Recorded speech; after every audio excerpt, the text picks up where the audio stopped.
Ray. Stephen Grant. I just came from the bathroom, and then there's two guys talking. One of them said, "Yeah, man, went down on her last night. She tasted like fucking coins, man. She tasted like coins." Is that what the guy said? Yeah. Sounds like a Michael Rice bit. It is like a Michael Rice bit, yeah. Michael Rice is a bit of a... And then, like, what, you keeping change down here? Like, yeah, doesn't use yeah, this as yeah. a purse? Is it? And then this guy looked at me and he goes, "What, would you not do it? No?" And I was like, While you're having a piss? No, I was washing my hands at this point, and I go, "No, man, it gets stuck in my beard. It wouldn't be into that kind of thing." And then he goes, "You don't love pussy as much as I do." And I was like, "Nice one, have a good day." There's not many countries where that would be a chat that you would join in. You know, we've travelled a lot. Other countries where they would just be like, "How much do you like going down to a stranger?" Like, So is there a routine? Is there a routine I've missed where someone goes, "She tasted like coins"? Yeah, Michael Rice. Michael Rice has a bit about that. Oh, right, it tastes like coins. I mean, he says you don't like pussy as much as me. What you could say is, "No, I just don't like coins as much as you do." Because it's a cashless society now, mate. Yeah, yeah. It tasted like a sum up machine. Gashless society. This was not Mike Rice in the bathroom just now. This was someone else coincidentally referencing coins, Right. And requesting my opinion on it. Who I don't know. That's a very Dublin thing, not really having boundaries necessarily with strangers, which is charming at times, and at other times, it's a bit in your, I think British people can be much less reserved than the reputation that they have. But the reality of it is that in a toilet, especially lining up on a urinal, is pretty much a zero chat environment. So when we're anywhere and people start chatting to you when you're basically holding your cock in front of a stranger, it's considered the done thing to say absolutely nothing. I mean, I'm a really verbose, chatty guy, and I've got something to say about most things. But if someone tries to engage me in light-hearted banter while I am holding my cock, the chances are my answers are going to be short. Yeah. The fact that Eddie even went into like specifics of like, "Oh no, my beard and whatnot," you usually be like, no. Yeah, I wasn't even shutting down. I wouldn't say a walk, maybe a bike ride. But then again, I cycle quite fast, so that's not a good sign. It's all been within a very short journey of Brighton, where I've lived. I have spent summers being brought up overseas and stuff, but my home has always been there. Yeah, and then we'll get into the comedy in a bit, but you cycle a lot. In fact, you've got a broken collarbone with a scar, with the tattoo of What someone happened falling to me? off. Yeah. What happened to me? Yeah. Yeah. It's not many people who put a little pictorial description next to their wounds. But I mean, I don't need... Are we filming this? Yeah, so All right, check it out. Ah. Here we go. So Stephen is undressing. We're going to prove the resolution. This is no doubt for the subscribers, but that's me. That's and for those of you using an audio format, I have a tattoo of me flying off the handlebar of my bicycle. You also tasted like coins that day. I tasted like I tasted of tarmac. That's what I tasted. I was face down on the floor. Yeah. So that's the scar is the road. So there you go. So you went over, but there was a divot in the road, or what was that? Yeah. It was a pothole. Do you know what? Actually, I think Ireland is possibly the only country in the world that has worse potholes than Britain.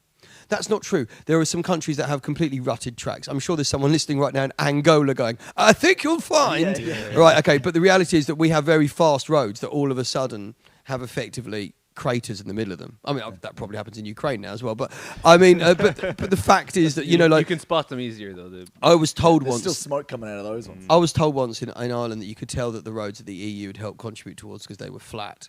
And the ones the EU hadn't contributed towards were awful. And there'd be signs up saying the EU EU grant money has helped, provide this road.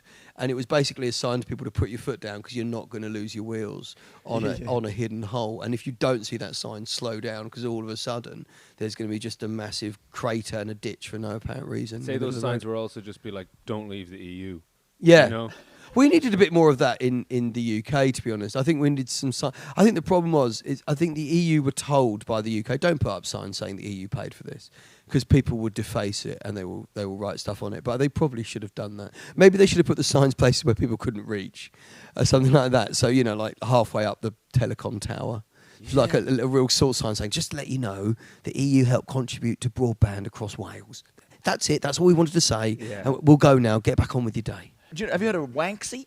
Yeah. When there was potholes, the council are not doing anything with these potholes, so they would spray paint big dicks, cock and balls around the divots in the road and potholes, because then that would go, well, we have to cover up this obscene drawing. It worked. Yeah. We've got to cover up the fact that, like, a crude drawing that you'd see on a stall toilet is worse than, like, people endangering their lives.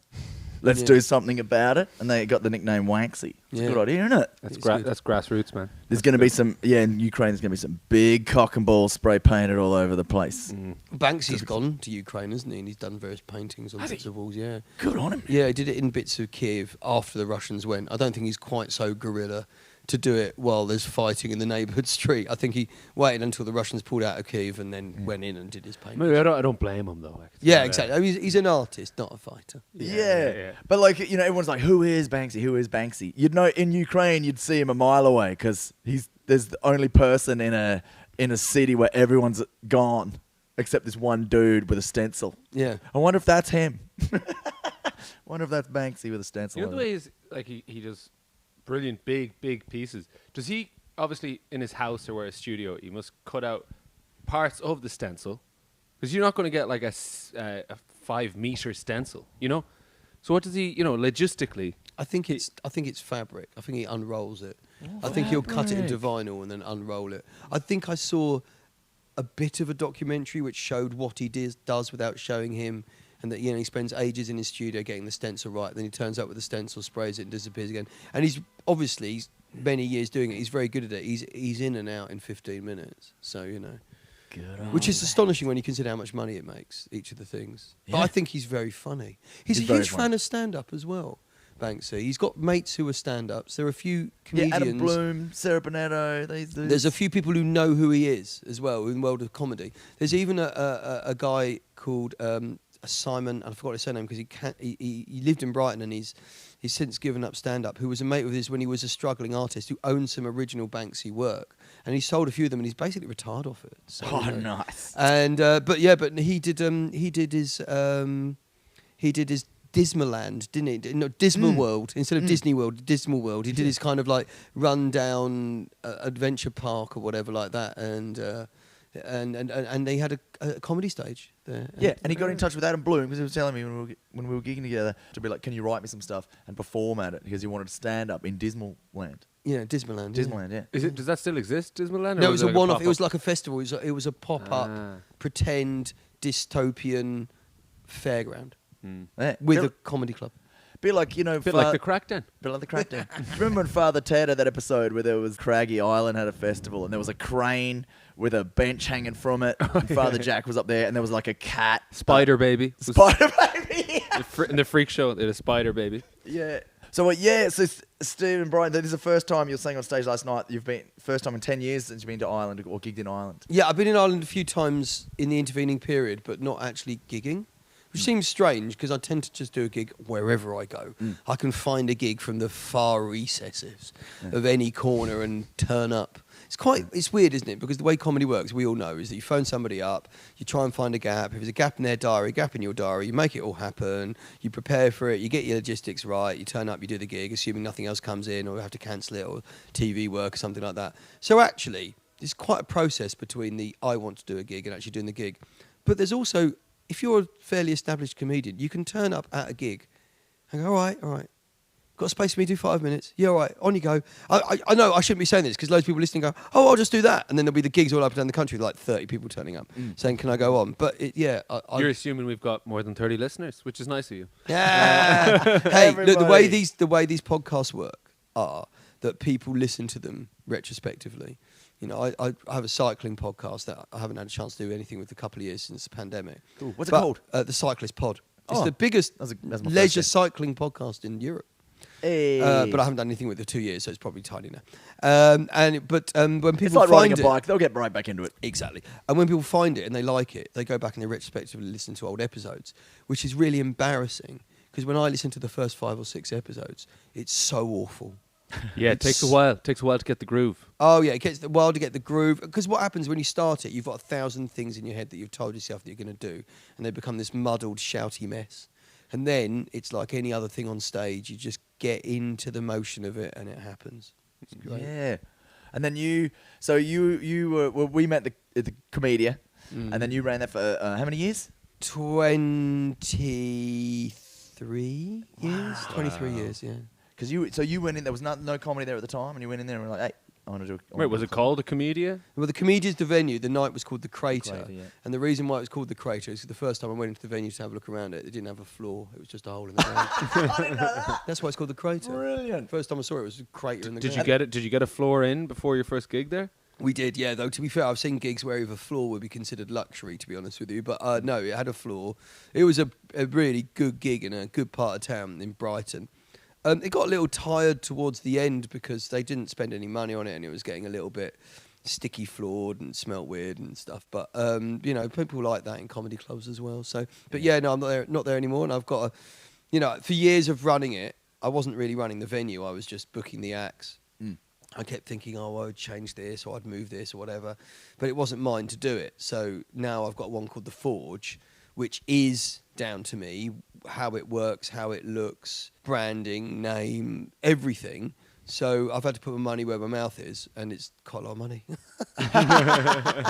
Every Saturday in Brighton. Every Saturday. It's a great gig. I was on last summer. Yeah, and it's got bigger since. I mean, don't get me wrong. It's a bit like saying, hey. So it's That's a lot of gigs I do. It's the opposite of saying you should have been here last week. It's like you should have been there next month. But yeah, no, it has genuinely got bigger and bigger and bigger, and it's that was pretty packed that night. Oh yeah, it's packed pretty much every single week. So. Yeah. And it's really nice. You kind of have it in the round a bit. Yeah, well, you've got 160, 170 people around you, but none of them are far away, and none of them have a bad view.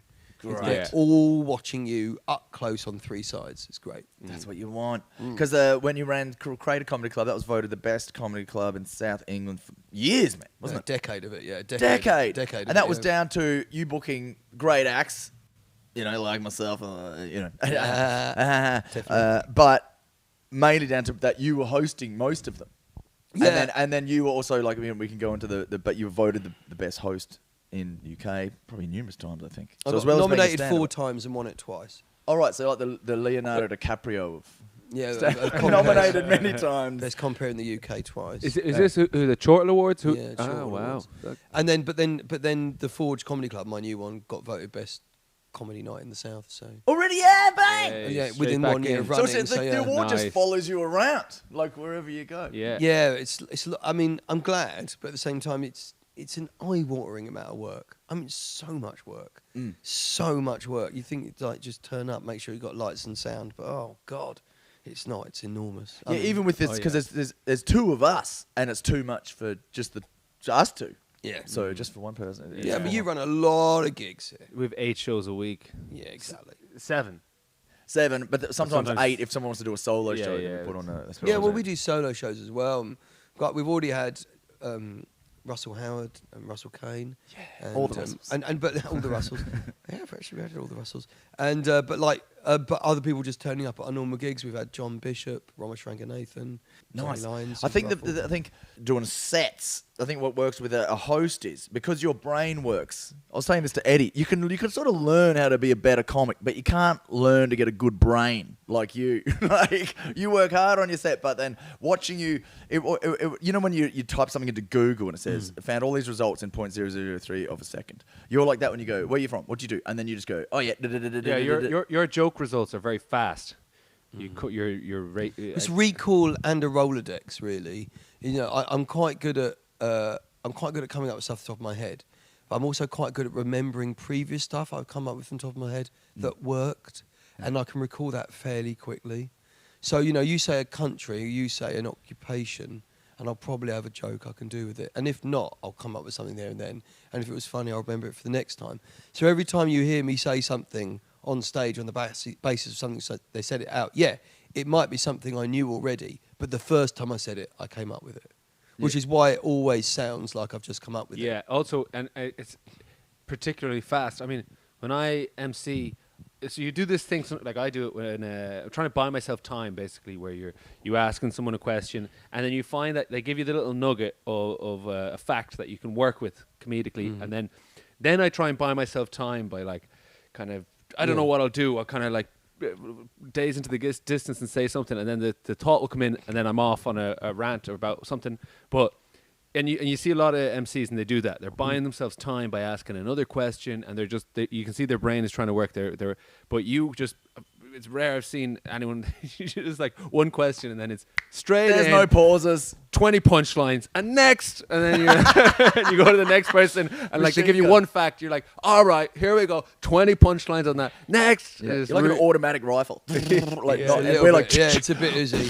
slow. But sometimes, you know, you do that, oh, you buy time. Well, there's loads of techniques I use to buy time that, you know, maybe I shouldn't give away in a podcast because people go, oh, it's all smoke and mirrors. But like the main one is, and it's the important one, is that you just repeat what they say. It just buys you the time to do that. So you just say, what's your name then? And they go, Sarah. You go, oh, Sarah. Hi, Sarah. And, you know, and go, and what do you do then, Sarah? And then she'll go, oh, I'm a marketing assistant in publishing. And you'll go, oh, you're a marketing assistant in publishing. And that, just those few seconds give me a chance to go, I'm going to think of something to do with this. Yeah. But also, someone said that, could have even been you, is repeating their name 3 times also buys you time. But then it tells everyone, you remember their name then, you've already said it 3 times. And then everyone else remembers the name. So later on when you want to call back to Sarah for something, you're like, just like Sarah used to do, whatever. And then, Yeah. So it's like the an audience in-joke. need to hear what the other person says. You have to remember they haven't got a mic. Yeah. So that's just literally, you know, production nicety. Yeah, really. Practical element. Yeah, practical element of it, Yeah. exactly. But you know, but sometimes, Eddie, you'll kind of leave a gap, or you'll fill, because you have thought of something funny, but you're thinking that's so good, I want to finish on that. So I'm now going to bank that and put it in the vault and bring it back out in 30 seconds. So you're thinking 30 seconds ahead of me there. So you can get new stuff in there, or you can play with it knowing that I've doesn't got a matter strong where zone to you finish go. on. Yeah, I've got some. Yes, exactly. So, for example, I had one of the shows in Brighton at the Forge recently. I looked over to the right, and there was a girl on her hands and knees by the chair. Like everyone sat in the chair, and she's on her hands and knees. And obviously, I can't, you know, and it's not visible to everyone in the audience, but me. So I had to turn to her and go, "Hello, lady on the floor. Are you all right?" You like this? And she, yeah. And she said, and I said, what you doing? She goes, I've lost a contact lens, like this, right? And everyone sort of laughs. And I went, you've lost a contact lens, and I said, what's your name? She goes, Melinda. And I thought, I've got a great joke to do on Melinda. I've got an absolute knockout. Can I swear on this podcast? Yeah. Got a fucking great knockout joke to do with Melinda, who has lost a contact lens. So I bank it. So I then go, oh right, okay. Well, can you not just? Could you? I mean, it's going to be on the floor. Are you really going to put that back in your eye? And I'm thinking, I've got the joke, you know. And she's going, yeah. I go, don't put it back in your eye. Look, just get back up and watch the rest of the show like this. And I put my hand over his eye. All right, and gets a bit of a laugh. That's fine. And I said, so what do you do then? I was going to say, and by the way, I am actually quite close to you right now. I'm not a bigger bloke a lot further away. You know, so I make jokes about the fact that. Yeah. And then I said, all right, well, it's been nice chatting to you, to Melinda. Melinda? Yeah. Just one eye then. And I thought of it at the time, but I knew it was going to be a good joke. So I did everything else so I could finish on that, got the round of applause, and then moved on. So sometimes it's not even just. Sometimes you come up with it really quickly and think, don't blow your load, because you can have more fun with this. There's more questions you want to ask. Why is she on her hands and knees? What's the stronger. It's stronger if you did a few things then. Yeah, and also I had to spell her name out, knowing full well it was one eye. Yeah, because otherwise everybody else wouldn't have got the joke. So it's like, you know, that really comes down to experience, doesn't it? Though, because you know of just fucking emceeing a lot and then working out ways of working the crowd and timing the fucking bits and things. That's I think it is, and you know, people go, oh, you know, God, all that skill and all the rest of it, but it's just an incredible amount of experience. Because when I was, you know, the resident at Comedia, it was 4 shows a week, including 1 late show. So I was doing 1 late show a week. I don't think there's anyone in the UK who's done more late shows than me. I mean, there's only 3 clubs that have a late show, and actually Comedia now has got rid of theirs. So it's the Glee and the Store. And the Store got rid of the Friday late show as well. And the Glee and the Store both have guest MCs. So I'm the resident MC at a late show. There is only one in the country, and it's me. So no one has got more experience of talking to absolute pissed up twats. Yeah. What did you say that ran for how? 23 years, did you say? 23 years. 23 times 52. 1 million tickets we sold in the time I was there. 1 million. How many? tickets. So that's phenomenal. 23 times 52. What's that? Well, yeah, so you do more over Christmas. So it kind of works out like 23 times 52. So yeah, so you're Fucking talking hell. that's Of a late thousand. shows. That's yeah, so that's 1,000. Yeah, shows, 1,000 late shows. 1,000 late shows. And then was there any where they were so rowdy that you were like, okay, people, like when they're just chatting and stuff like that? What would you? And you just barrel on, but you know what it's like. Your head drops and you just think, I just want to go home. Yeah, yeah. This is rubbish. And then one of the other things that this is great, and I've told this to a few people and said, "Oh man, Stephen Gunn's got the best one." Because one of the jobs of the host is you've got to build up the acts, and then you'd be like, "Fantastic act, really good friend of mine." No. So you're building them up. Sometimes you haven't seen them before, right? Remember this? Someone went on. Yeah. I can't remember who it was. Died so badly they got booed off. Yeah. And you've bigged them up. You're saying, "Great." So you're like, now you look like a schmuck because you've brought them on. So you went on with your headphones. Yeah. So you went on with your headphones. I've only done this a couple of times in my life. Remember that? You Once off the top of my head, and once when it happened again. If you see me reach into my headphones backstage, the actors had a shocker. Yeah. An But for the absolute audience, they're shocker. You walk back on with headphones in, you get to the microphone, you take your headphones down. So how'd that go then? And then instantly the audience is like, they're back from being... I went, brilliant, I imagine. Every time I've seen them, they've been fantastic. Can't imagine that was any different, but I just had a podcast on the go. Didn't want to avoid it. Anyway, who's ready for the next act? Fully aware of what had happened. Yeah. But that's like an Etch-a-Sketch. It's like a scribbly mess, and you just shook it in 1 second and then back to... That's so hard to do. That's a lovely image for what it is. Yeah, it's basically shake the Etch-a-Sketch and all the misery goes away. So hard to reset a room after that. Resetting a room after a fight is difficult. Resetting a room after a medical emergency is difficult. Those have happened. Yeah, what was the medical emergency? Oh, people having heart attacks during the show or collapsing, seizures, How'd fits. you deal with that? Well, I mean, once it happened while I was doing my bit, and there was a commotion About at the heart back. attacks? What was the bit? Well, someone collapsed Okay. during the show. So I was doing, and I couldn't see because it's so far back in the room, I couldn't see it. So I carried, and there was a lot of a commotion. I went, "What's going on over there? A load of people talking." I went, and then they wouldn't stop talking, and I was like, "Okay, all right, a bit of a discussion, groups break, all the stuff you'd say as a compare." And then the lights came on, and then the tech's voice came over and goes, "Stephen, we've had a medical emergency at the back." I went, "Right, okay. So shall I carry on now, or should we have a little break?" And then someone just go, "I think we'll have a little break." And I think I left the stage or something like that. But I have before been on stage, and it wasn't my gig, and I thought I've just got to keep going. And I sort of said, I've gone, is there a doctor in the house? Is there a doctor in the house? Is there an NHS doctor who's prepared to do this for nothing? So I was trying to make jokes about it and stuff. But I've all, in any situation, like there's been fights and stuff, and you should try and cover for that. And, So audience members fighting other audience members? Correct, yeah. Jesus Christ. Oh yeah, someone swung a chair over their head and caught someone around the back before. Oh. Someone was asked to be quiet once by a bouncer, and the guy in a full Tyson thing bit the edge of his earlobe off, clear off. But the bouncer's earlobe. The bouncer was screaming, holding his face, blood everywhere during the show. Did the guy get done for assault? Yeah. Oh, good. Okay. Well, at least there's- People dived in and held him down. Man. That's while I'm on It stage. doesn't matter what you're saying and how funny it is. The guy can only hear half of that. Hey. Well, I think the issue is that it doesn't matter how funny you are. You're not as exciting as a fight in the middle of the room. Yeah. The one thing. You really rile people up at your gigs. I've never. I swear it's not me. But no, there's been. Well, out of 1 million people, there's going to be a couple of casualties here and there. Statistics. surely. That's all. It's just statistics. I think with some insane gigs over the time. I think one of the ones that absolutely jumped out at me was. I don't imagine this happened to anybody at any gig ever, because everyone's got a story about something that's wild that happened. But this is my impression of just wild. So I'm doing a late show on the Saturday, and the late show used to get sort of good numbers, about half to 2/3 full, and we'd sold out.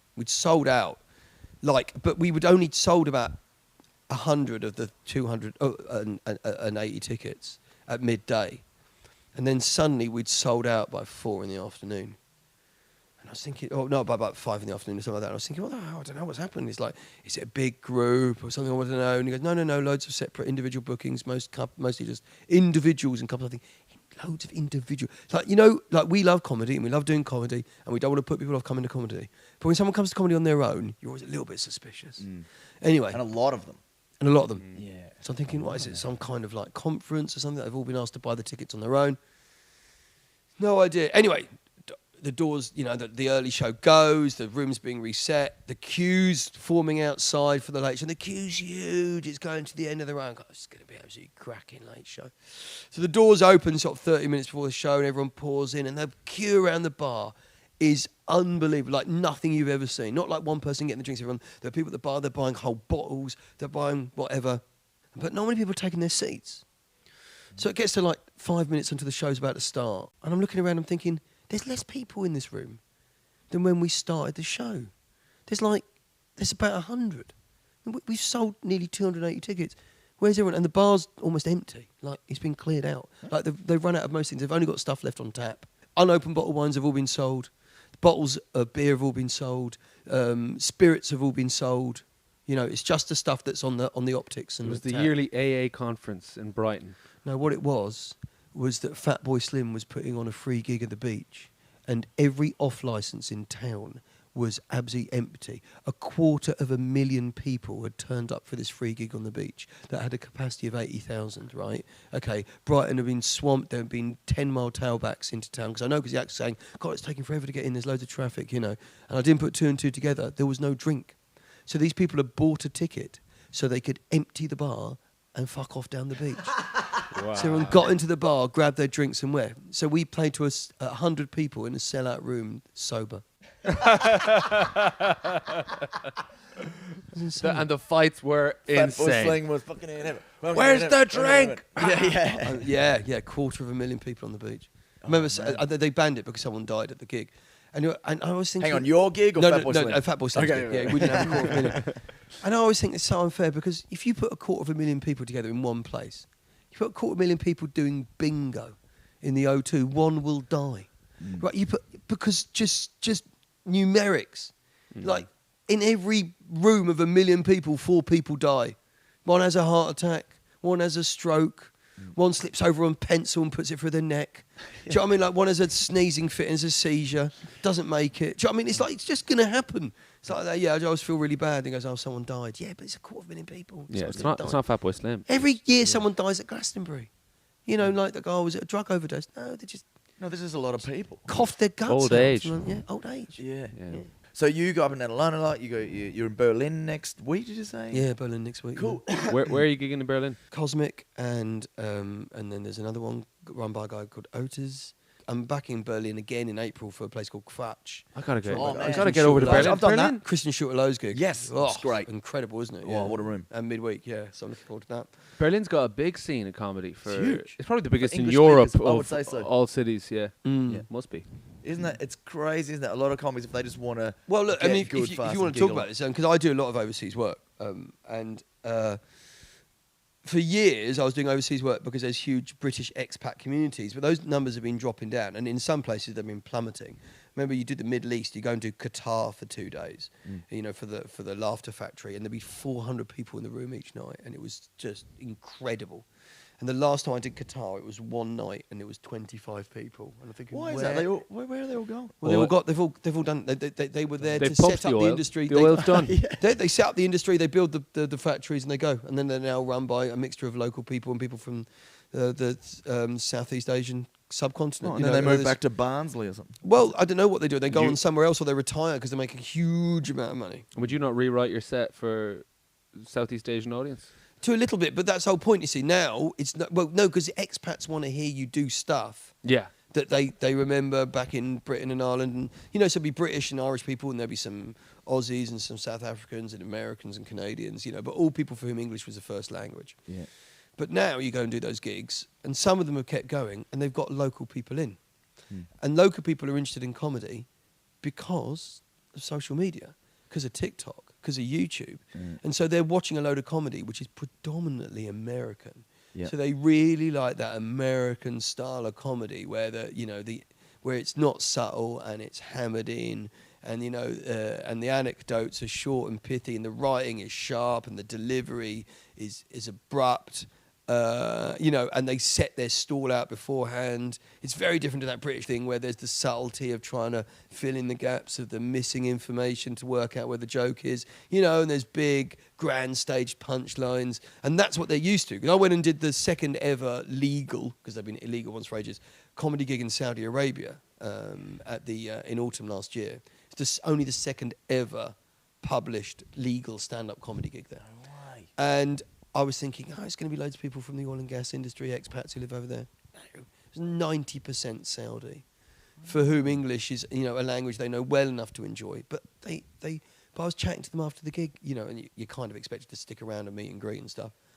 And it's all people that have been watching comedy online, and they're just so excited to see it live, and they're a really good comedy crowd.